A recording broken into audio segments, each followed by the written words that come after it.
Pemirsa, serangkaian operasi pekat yang dilaksanakan selama 21 hari sejak tanggal 14 November 2015, Polresta Denpasar mengamankan ratusan liter miras dan puluhan botol minuman beralkohol, narkoba, preman, WTS, serta judi. Hasil operasi tersebut rencananya dimusnahkan tanggal 4 Desember nanti.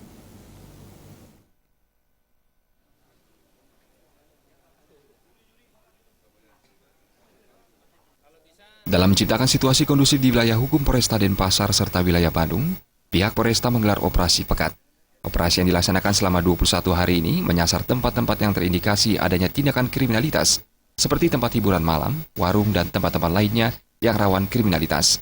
Wakapolresta Denpasar AKBP Nyoman Artana mengatakan, selama pelaksanaan operasi pekat, pihaknya telah menerjunkan Satreskrim, Sat Narkoba, Sat Sabara, serta Sat Intelkam untuk melakukan operasi di wilayah Polresta Denpasar.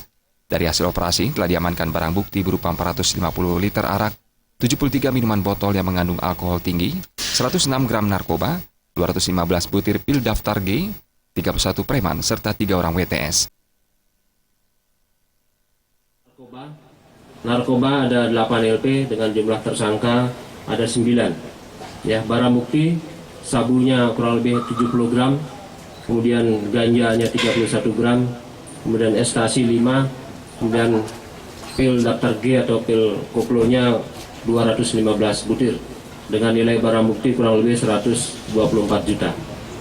Kemudian judi jumlah LP-nya 6 dengan tersangka 17 orang, barang bukti uang kurang lebih 7 juta, kemudian kartu ceki ataupun alat permainan judi yang lainnya.